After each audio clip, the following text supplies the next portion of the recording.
Huwag mong ipilit ang sarili mo sa isang taong hindi na pala interesado sa'yo.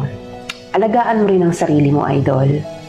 Ipakita mong kaya mo rin kahit wala siya. Lahat tayo may halaga.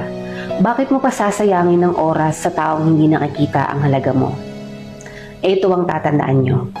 Kapag yung mahal nyo biglang nagbago sa'yo, yung kaya ka na niyang tiisin, yung kaya ka na niyang hindi kausapin at hinahayaan ka na lang niya. Asahan mo meron na yung ibang pinagkakaabalahan. Meron ng ibang nagpapasaya sa kanya kaya kanya natitiis. Huwag mo nang kulitin. Dahil kung totoong mahal ka niyan, kahit gaano pa siya ka-busy, hindi ka niya kayang tiisin. Real talk lang yan. Magising ka sa katotohanan. Gusto mo ng 1,000 views para sa iyong uploaded video? Pwedeng-pwede kaibigan. Alam mo ba ang sekreto para ma-attain ito?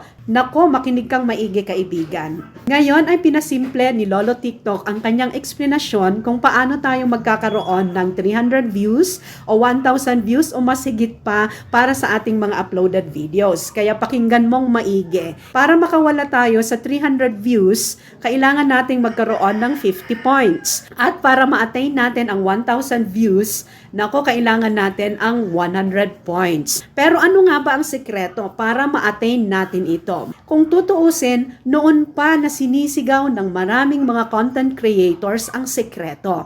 Kaya lang, ang ilan sa atin, hindi natin siya sineseryoso. Yung iba naman, hindi sila honest sa paggawa nito. Paunti-unti ang kanilang ginagawa. Kaya yung puntos na nakukuha nila sa kanilang paggalaw dito sa platform.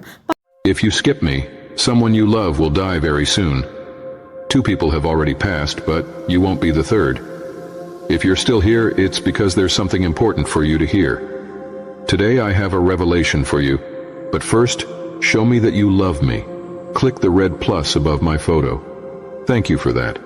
I know you face many challenges every day, and sometimes the journey feels heavy. There are nights when your worries keep you from sleeping, but never lose your faith. I see everything. There's something you've been dreaming of, and it's close to coming true. Want proof that I'm by your side? I'll show you.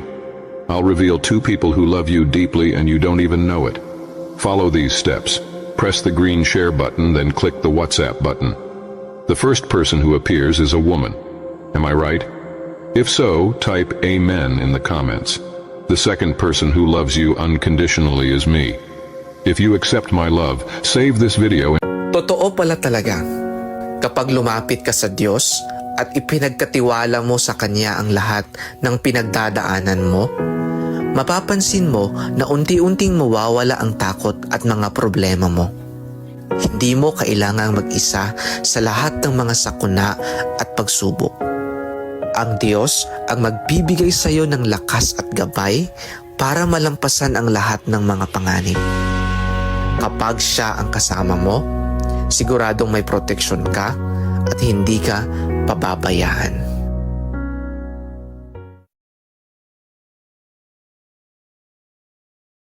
Totoo pala talaga, huwag laktawan ito. Kapag dumaan to sa timeline mo, ibahagi mo agad sa iyong mga mahal sa buhay dahil sunod-sunod ang biyayang matatanggap mo sa araw na ito. Pwede ka bang magpasalamat sa Diyos?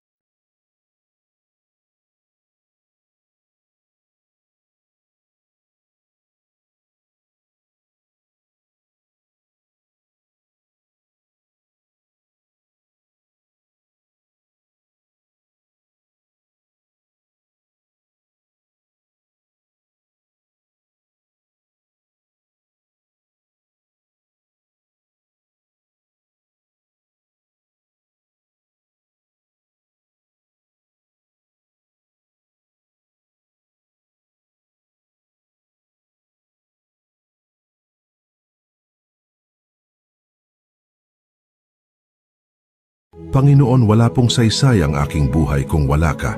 Ikaw ang aking kanlungan, aking kapayapaan, at aking kalakasan. Huwag mo akong bitawan sapagkat kung wala ka, wala akong halaga. Ikaw ang dahilan kung bakit ako patuloy na humihinga. Ama, sa bawat pagsubok na dumarating, ikaw ang nagbibigay ng lakas at tapang upang ako'y magpatuloy. Sa oras ng aking kahinaan, ikaw ang bumabangon sa akin. Sa oras ng kalungkutan, Ikaw ang nagbibigay ng pag-asa. Linisin mo ang aking puso at gawin itong bukal ng pag-ibig, pagpapatawad at kabutihan. Gabayan mo ang aking pamilya, pagpalain mo ang aming mga gawain, at ituwid mo ang aming mga hakbang. Turuan mo akong laging magpasalamat sa maliit man o malaki at huwag kailanman kalimutan na ikaw ang pinagmumulan ng lahat ng biyaya. Salamat Panginoon dahil sa iyo ko natatagpuan ang tunay na kapayapaan at ang dahilan ng aking pag-asa. Naway manatili ka palagi bilang aking kanlungan at kalakasan, ngayon at magpakailanman, sa pangalan ni Jesus. Amen. Dear God, as we step into this new year, we thank you for the gift of life, for every lesson, every blessing, and every moment that brought us here. We ask for your guidance in the days ahead. Fill our hearts with peace, our minds with wisdom, and our spirits with courage. Bless our families, our friends, and everyone we love. Help us to let go of fear, doubt, and anything that holds us back, and lead us toward hope, growth, and purpose.